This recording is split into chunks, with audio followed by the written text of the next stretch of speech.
Hello and welcome to the Leaders Council podcast with me, Scott Challoner. This podcast, just like the Leaders Council itself, is all about recognising and celebrating the people who keep this great country running. We exist to give leaders a voice outside of their own organisations and also to support them in the same way that they support their staff every single day of the week. Now, if you are in a leadership role yourself and would like to have your voice heard on the national stage, then please do visit leaderscouncil.co.uk/apply, because we'd love to potentially have you on the programme alongside us next. Each week on the show, I'm joined by a different leadership figure from the world of business, education, politics, sport, or even from local communities, in the aim of truly discovering who those people are that get up every single morning and make this country work. We get their take on the current economic and political landscape of the UK and discuss everything from education provision to the well-being of our children, and of course the success and the innovation that makes it all worthwhile in the end. To that end, I'm very pleased to say that my guest on today's show is Amanda Dawson. Amanda is the head teacher at Mellors Primary School in Radford, Nottingham. The school is based in an area ranking 4th out of the 326 districts in England of income deprivation affecting children as of 2020. And in addition, Nottingham itself as a city is ranked as the most deprived of the core cities. At least 37% of pupils attending Mellors may be experiencing family income deprivation, in comparison with 21% nationally. However, in the face of such adversity, the school has worked hard to ensure that all of its pupils, regardless of background, are able to achieve the grades that they deserve and truly fulfil their potential. So without further ado, ladies and gentlemen, let's welcome Amanda onto the show. Amanda, hello and good morning. Good morning, Scott. Thanks so much for inviting me to speak with you this morning. It's really good to be here. Likewise, Amanda, thank you so much for joining us as well. I think a good place to start would be actually by addressing the elephant in the room here, and that's the context in which we're having this discussion on the podcast today. COVID-19. We know that social restrictions are gone in England for the time being, but it has been affecting us so greatly for the best part of the last 16 months, and it's had a tremendous impact on the education sector, hasn't it? So to what extent has all of this affected you and affected your school, Mellors, specifically, would you say? Well, it's affected us really deeply in lots of different ways, actually. So I guess if you start with strategically, that we're a school that we work and think very strategically. We're committed to a very devolved style of leadership. We've done a lot of leadership research. We like to think ahead, plan properly, keep everybody with us so that everybody's sharing that really compelling vision that we've got, which is all about smashing the glass ceilings that we know society can put into place for our communities and communities like ours.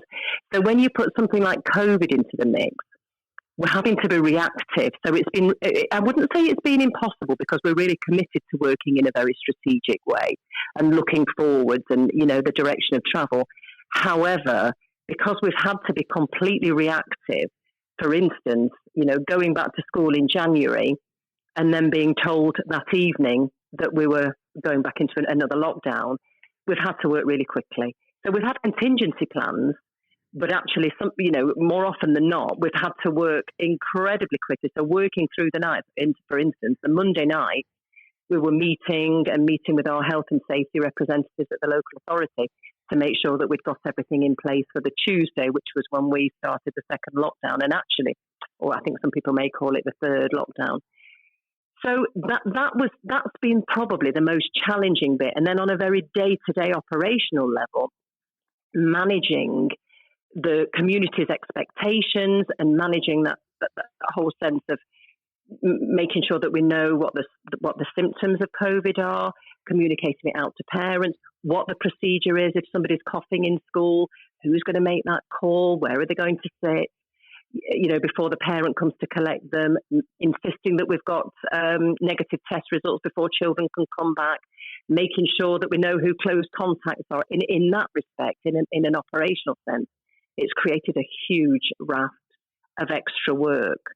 So what I wouldn't, you know, we haven't taken our eyes off the prize, if you like, and eyes off the ball, but it's made that much more difficult because we're having to deal with operational changes that are occurring on a daily basis, and listening out for announcements from the government, which direct our sort of protocols in school as well.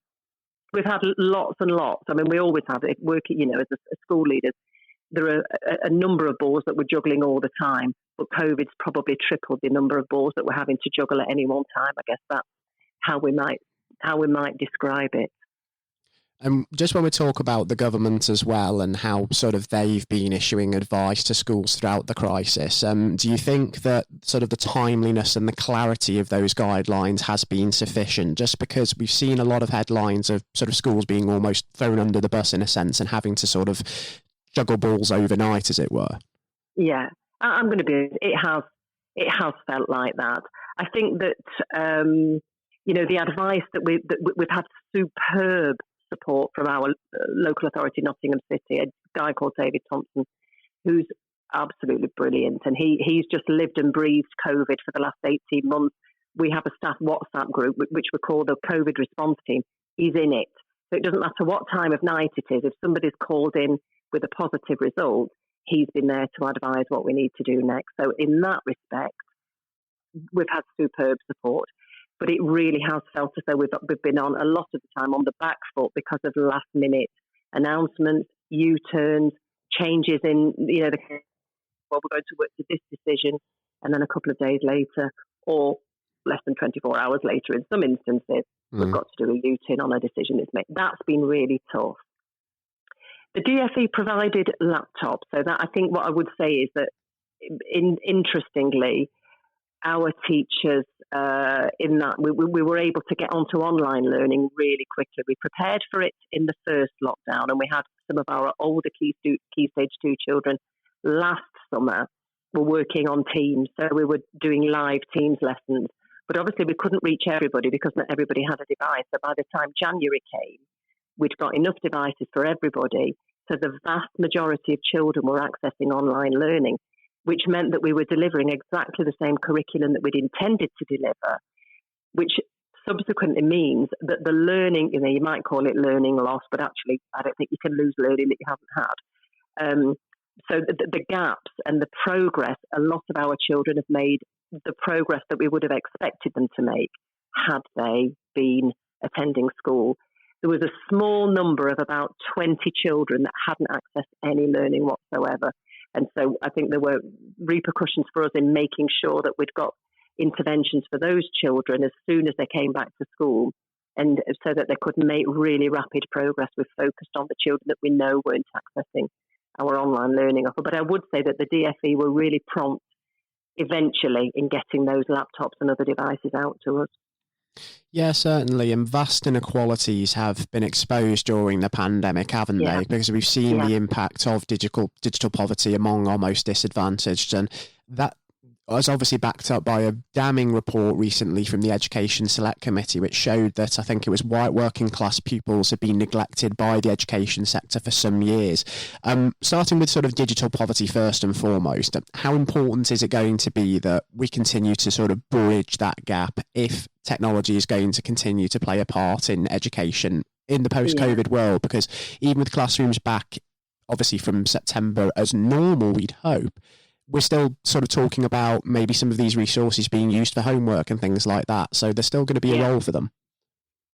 Yeah, I think what I would say, just want to pick you up on something about the report and the disparity between the white working classroom. Actually, that was just one small part of the report. And it was what it didn't do was follow sort of black and ethnic minority young people after sort of into university and beyond, because actually that the flip side then is true, that black and ethnic minority young people are much less able to get the jobs that sort of young white people are getting when they leave university or sixth form or whatever. So I think there is that was a soundbite, I would say, from that report that doesn't necessarily reflect the whole of the report. Slightly inflammatory, but anyway. In terms of the online offer, as I said, our teachers were absolutely superb and just went for it and got it all sorted in the first lockdown. By the end of the first lockdown, we had lots of children that were accessing. By the second lockdown, there were lots of children. The vast majority of children had a device and were able to access live learning. And that's children as young as year one. and reception age. So with the support of the parents, they were accessing that learning. And then, of course, we've had, I suppose, what you might call a blended offer through the summer term, because we've had so many children having to go home and self-isolate, but they were still accessing live lessons, that what the classes were learning, they were dialing into those through Teams. And I think what we've realised is that there's a huge amount of potential there. I don't think I would ever want to be in a situation where we're replacing live teachers, because I don't think you get the quality without those human interactions in person, if you like. But I really do think there's a place for using online learning, potentially for homework, potentially for out of school activities across the summer. We've set some projects for children online across the summer. So I think there's certainly a huge amount of potential, but I definitely wouldn't want to see it replacing live teachers in school, and those kind of interpersonal relationships. The other thing that was really useful for us in our live learning offer was that we were able to establish a safeguarding portal. So an area on one of our online platforms where children were able to report if they were feeling unsafe, or if there was something happening at home that was making them scared or uneasy. And there was somebody monitoring that. There was a teacher that monitored that until midnight. So we were able to support our pupils from a safeguarding point of view during those lockdown periods. That was incredibly significant. There were a number of pupils who we were able to get social workers involved with who were having a really rough time, because that's something else that I think is underreported. That it was an incredibly stressful time for a lot of families. Drink, alcohol abuse, drug abuse, those sorts of things really increased during the last 18 months. They did. The pandemic certainly has had a detrimental effect on overall well-being and also mental health, hasn't it? And absolutely. At a period of time where all of our contact, pretty much apart from when schools have returned, has been virtual, sometimes it's harder to pick up on those issues, isn't it, as and when they do arise, because you can't sort of detect them in the general demeanour of people when you're in the same room as them. So that's presented a real challenge. It has. I mean, we've got a really rigorous safeguarding team. We know what you call RAG rates, so red, amber, green. Mm-hmm. Those families that we've had concerns about, we did weekly home visits, weekly phone calls. The teachers were calling, speaking to the children, making sure that the parents were okay. So we didn't have a single family that slipped under our radar. And actually, we picked up, increasing numbers of families that we were worried about, just because we were being so vigilant about what was happening in those family homes. And when it comes to sort of the general effects on pupils' education of this isolation and this period away from the classroom, there are some incredible statistics out there about how sort of disadvantaged people are, say, several months behind their peers in terms of the content that they've picked up on. When we turn our attention to sort of trying to bridge that lost learning and fix that problem, it's not going to be a short-term fix, and it's not going to come over the next academic year, is it? It's something that's going to be a real long-term issue, and it's going to take years of effort. You know what, Scott? It's what we've always done. In schools where there's a high level of deprivation, where children don't have the kind of experiences growing up that really support academic progress, it's what good schools in deprived areas have always done. We've always delivered what we call interventions, which is almost like a kind of a personalised support system for those children that need some extra help. So, for instance, things like, I don't know whether you've heard of a program called Reading Recovery that's targeted at Key Stage 1 children. So we pick those children, we've always done it, we identify them very early, those children that need a bit of extra help, and it's an intensive program. And so, for instance, last year, it must have been the year before the last year of SATs, we had the young man who got the highest grade in the SATs exam, had this reading recovery program when he was in year 1. So we've always done that. And this kind of sense of intervention during, the kind of pandemic or recovery curriculum, it's what we do. It's what we've always done well, which is why the data for children at Mellors is always so strong, because we make sure that we find out exactly what it is that they're struggling with, and we put in some kind of an intervention to support with that. And it could be for some children that before a lesson, have a quick run through so they know what's going to happen. check out during the lesson which were the children that were struggling, so that at the end of the lesson, run through it again. It could be a specific English program, it could be reading, it could be maths, a specific element of maths that 2 or 3 children have been struggling with, and just give them some extra support with that. But as I said, that's what good schools in areas of high deprivation have always done. So none of this is really new to us, but it's great that there's some funding being given, because actually this year we've been able to appoint an additional member of staff whose role will just be to deliver that. I think it's key that you mention how important that early intervention is there within the Mellors way of making sure that pupils can fulfil their potential, because early language and communication are absolutely critical, aren't they? Yeah, and so absolutely right. Identifying that in year 1 and addressing where there are issues with things like the reading recovery program, it's integral. It's absolutely fantastic to hear that sort of you're picking it up so well. And actually, we start even earlier. So what we do know is that the children that have suffered most actually from the pandemic are our youngest children, so nursery age and reception age, because they've missed out on that really critical play and early language. So we're doing a huge amount of investment. We've got an additional member of staff working across early years who's trained in delivering early language programs for the children that we're really worried about, and adapted the curriculum, the whole of the early years curriculum, to make sure that there's a really sharp focus on early language and play, because those are, our foundation stage teacher assessments were probably 2/3 of what they would normally be, simply because children haven't had the opportunity to play and to rehearse language. And in terms of ensuring as well that sort of these social glass ceilings don't hinder people's potential, I suppose the culture within Mellors is a huge part of that as well, isn't it? Instilling that positivity that, you can go and fulfill your potential. That's right, absolutely. That's really important to us. With, part of our vision as a school is that, we're in a community that's very diverse, area of high deprivation. We know, much as there's a good talk about social mobility, actually there are glass ceilings put into place. So we want for all of our young people to be the best that they can be, and if to get them to universities, to Russell Group universities. One of our big success stories is that a former pupil, young black man, came through Mellors, was awarded a place to read medicine at Cambridge last September. That's it for us. That's our success story. But what we know is that if we're going to do that, we've got to live and breathe high standards and high expectations, not just talk about it, not just say it, but actually really, walk the walk. So our children all get brass tuition. They pass ABRSM graded exams in brass. So by the time they get to year 6, they will all have passed at least grade 1, but a significant number will have achieved grade 3. We really focus on debating and speaking and listening and oracy and, all of those things that we know are going to help our young people get into those Russell Group universities and then effect change. That's how you effect social change. And it's working, isn't it? We kind of proselytise about that. We're absolutely passionate about it. It's what we call the Mellors way.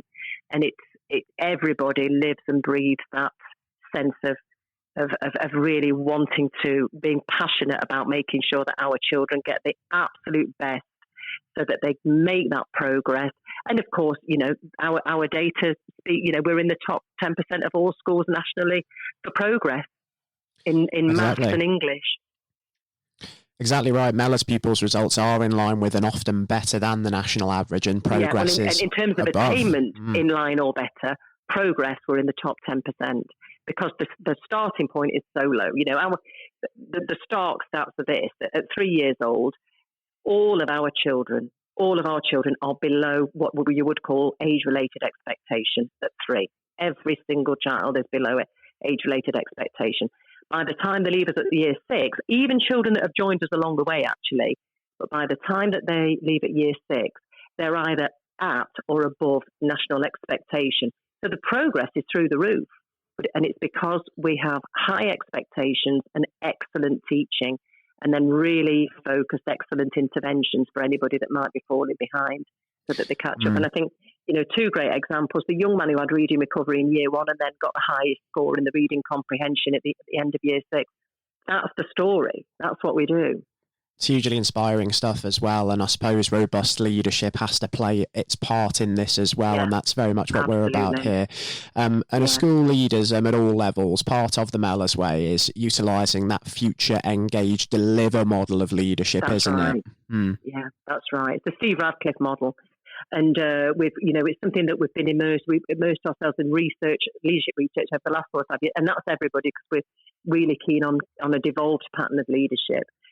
But it's, it is about future. What we're doing this for? What's the vision? How do we get everybody on board? And we've got a saying that at Mellors, it's about getting the right people on the bus, keeping them on the bus, and also making sure that the people that need to get off the bus get off the bus. Because if you're not on board with this vision, if you're not prepared to do everything that you can to develop quality first teaching and being the best that you can be, maybe this isn't the place for you. But if you're up for it, we'll give you every support necessary to improve your teaching, and we do that in a very supportive way. Actually, I don't really believe in being really punitive. So in terms of our system of lesson observations, it's developmental. It's not us coming round and hitting people with a big stick. We want to have a look at your lessons, but let's have a look at what needs to improve and how are we going to work together to really improve on that bit. So it's we do it in a very supportive way. It's almost taking a coaching approach, isn't it? It is. Well, that's right. We use what's called an incremental coaching approach, where so we're really passionate. We've got fabulous senior leadership and middle leaders, so senior leadership team and phase leads, who are all involved in making sure that everybody's on the bus and everybody's heading in the right direction. And anybody, if there's anybody who might have a wobble, then that's when that coaching and incremental coaching comes into play. So we'll pick one aspect of the lesson or one aspect of somebody's teaching that we're going to focus on for a couple of weeks, bottom that out in a supportive way, and then come back and have another look at it. And they might be given an opportunity to go and have a look at somebody else who does that particularly well. And we do it in a guided way. So there'll be somebody who sits with them and picking the lesson, and then try it out again until they've nailed it. And that works really well for us. And we've turned people round. I know that there are other schools where we've had members of staff who perhaps wouldn't have been given the opportunity, but we want to invest in people. And, if people are on the bus, let's keep them on the bus, and let's make sure that they've got everything that they need to be as good as they can be. Exactly. It's developing them as people and developing them as teachers and building their resilience as well. And yeah, that's it. Absolutely, Scott. Absolutely right. And when we talk about well-being is really critical. None of us want at Mellors, we don't want an unhappy team. We want a team where the two basic tenets for me, for everybody, are this is sort of parents, children, staff, happy and safe. Because if we're not happy and safe, we're not going to be able to, because it's hard work. What we're doing and what we're asking and expecting is really hard work with high levels of commitment. And if people don't feel safe and happy within that kind of culture and environment, that's going to increase. It's going to decrease their well-being. But a happy staff is a productive staff. Exactly. And it's incredibly relevant in the here and now, isn't it, when we're talking so much more about mental health and well-being. And we talked a lot about sort of the challenges that COVID has brought forward, but also that word I mentioned just now, resilience. Do you think that the school community at Mellors has really sort of learnt a lot and developed through these struggling times? Through the pandemic? Correct, yes. Yeah. I think it has, because, we've had to be supremely resilient, because, one day you're on one track, and then, 8 hours later, you're going to have to jump onto a different track. So we've had to draw on all of those reservoirs of resilience. And for some people, we've had to be really mindful that we've got a staff team that's made up of people who've approached this whole thing very differently. Some people preferred to be in school. Some people preferred to work from home and were really terrified by it. But other people preferred to be in school because it was less terrifying. So we made sure that we managed those, when we just had key workers in school and some people learning online, that the people who preferred to be working from home did the online stuff, and the people who preferred to be in school managed the key worker children. Because, if we didn't do that, if we had a 3-line whip or laid down and said, well, every TAs at home, teachers in school, that would have been really difficult for people who were quite traumatized initially by by the whole pandemic.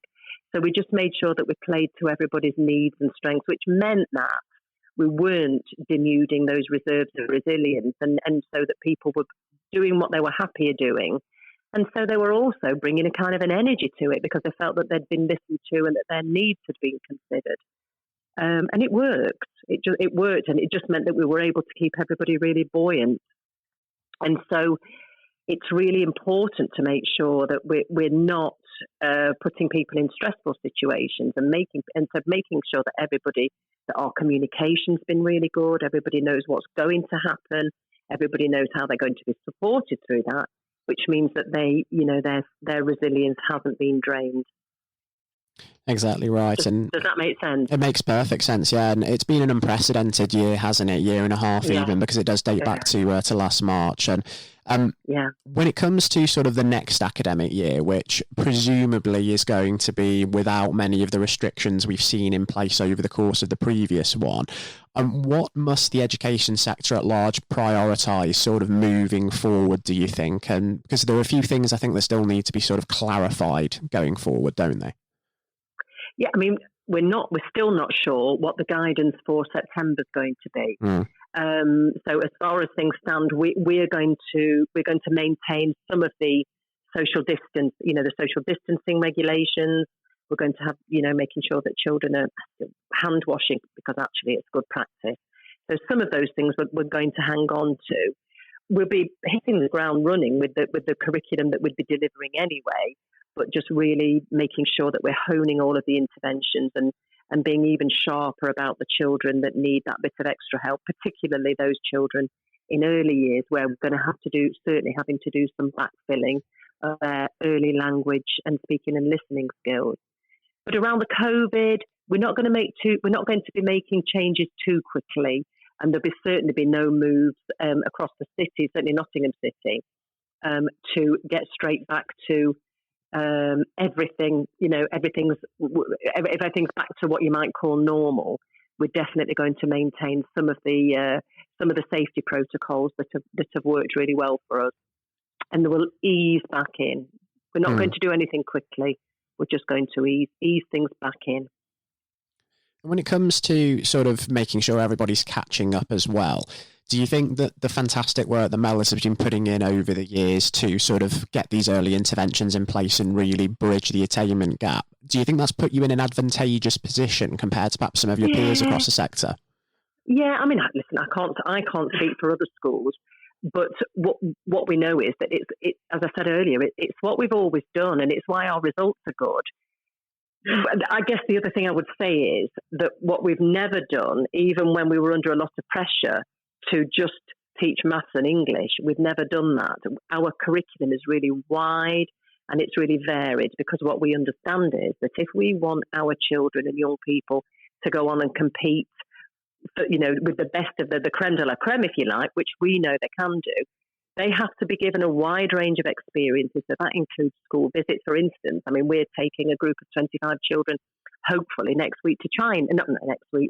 Easter, to China to spend some time with our sister school in Ningbo. And it's those kind of things that we want to get back to normal. The residential visits to Boggle Hole in the northeast, and all of those, those wider experiences. So. And I guess what I'd say is that, we're really keen to make sure that our children, through those maths and English and other interventions, that they're really honed, and that we're targeting the right things with the right young people. But we're also really keen to make sure that our wider curriculum is sort of broad and interesting and engaging. And the results of that are what inspires and motivates you, aren't they? Because when you see success stories such as former pupils going and smashing it at Russell Group unis, it's that makes you really want to get up in the morning, isn't it? That's right. That's it. That's what we do it for. Because, I mean, I proselytise, and it, it's a political point for me that if we truly want to affect social change, if we truly want young people from those sort of urban areas in our country that are in suffering from really high levels of deprivation, if we really want to smash those glass ceilings, We've got to do something, and we do, because what I know is we've got a huge amount of talent. We've got families who want their children and young people to be doctors and lawyers and teachers and surgeons. You know, that's what they want. They're really aspirational. And so it's our duty almost to make sure that happens, and that we smash those glass ceilings, because we know, people talk a good talk about social mobility. Actually, we know that they are there. If you're black or you're Muslim or you're poor white, we know that it's, that when you go for that interview, if we haven't prepared you properly, that the middle class white person will get that job. And exactly. So we want to make sure that that's not happening. That our young people are on an equal footing, and that it's an equal level playing field for them. And that's exactly the way it should be, isn't it? And we're looking at sort of the last academic year. We've seen that it's so unprecedented, and there are going to be a lot of challenges ahead. But in an ideal world, just before we do wrap up, Amanda, by the end of the 2021 to 2022 academic year, where do you see Mellors Primary School being, and what are you really hoping to have achieved? Well, the interesting thing is we've got lots of change at Mellors over the next 12 months. We are really thrilled that the Nottingham City deaf provision is coming to Mellors. So that's a huge coup for us. We were so pleased to have been asked, and it's because of the reputation of the school that we were asked for that to happen. So we've got 13 deaf children and a large staff team that will be joining us in September. So I think what I'd like, really, it's nothing to do with COVID, really, but I'd like to make sure that in 12 months' time, if we were having this conversation, that Mellors would be a signing school. Well, it will be a signing school, and that our new deaf pupils are assimilated. They're part of what we do at Mellors, and that they're all part of the Mellors way, which is what we call it. It sounds like a cult, but it's not. Mm-hmm. So part of the Mellors way, and that we're going from strength to strength. It's taking that inclusion further, isn't it? And of course, with the trip to China that you mentioned as well, we're bridging some of the cultural gaps there as well, because I suppose there's been a little bit of negativity around sort of some of the origins of COVID, hasn't there? So things like this are also beneficial to just sort of boost those relations that little bit as well. Absolutely right. And we applied for some touring funding, which we got. We got a huge amount of touring scheme funding, which is what's replaced the Erasmus scheme. And we had a slight anxiety actually about whether parents would be up for allowing the children to go, but we had a huge response from lots and lots of parents wanted their children to go, which was fabulous. So we've got lots of exciting things happening. So in a way, it's kind of business as usual, even if that includes COVID.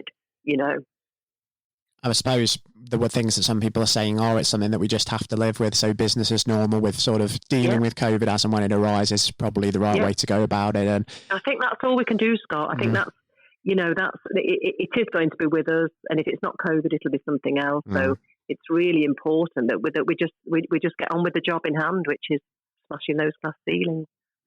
Exactly right. It's a fantastic mission that you're on at Mellors to try and really make social mobility become a reality, get people on an equal footing with some of their sort of more better off peers, let's say.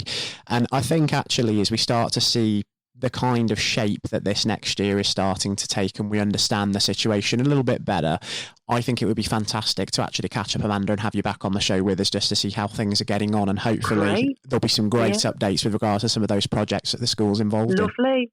Yeah, I'd be really happy to join you again, Scott. It's really good to talk about these things, and I think really good to get that message out there. I think it is as well, and sharing some of those success stories, it can only be inspiring for the next generation as well, and make them really realise that regardless of circumstances, there is always that opportunity out there to succeed. Absolutely, yeah. Amanda, thanks ever so much for joining us, and just before we do wrap up, please do take care and stay safe with all still going on, because we're not quite clear of the pandemic yet, but I'm confident that we're heading for better days. I think so. Well, interestingly, I was double vaccinated, but I thought I'd evaded capture, and right at the end of term I got COVID, but a very, very mild dose. So I was heartened by that, actually. So yeah, absolutely right. Thank you so much for having me on. It was a pleasure welcoming Amanda Dawson, head teacher at Mellors Primary School in Nottingham, onto today's show, and I do hope that you all thoroughly enjoyed the interview and hearing about the Mellors Way and how it is looking to really act in the field of social mobility by smashing those glass ceilings, and also how it has coped during a challenging academic year. Until next time, now that indoor hospitality has returned, I will be heading back to my usual spot in the Westminster Arms and raising a glass to outstanding leadership, and hopefully over the coming weeks we'll continue to take further strides toward some form of normality and not see any regression. Remember all, please do continue to look after yourselves and do be considerate of others, because it does make such a difference in preserving lives. We're entering better days. Take care and goodbye.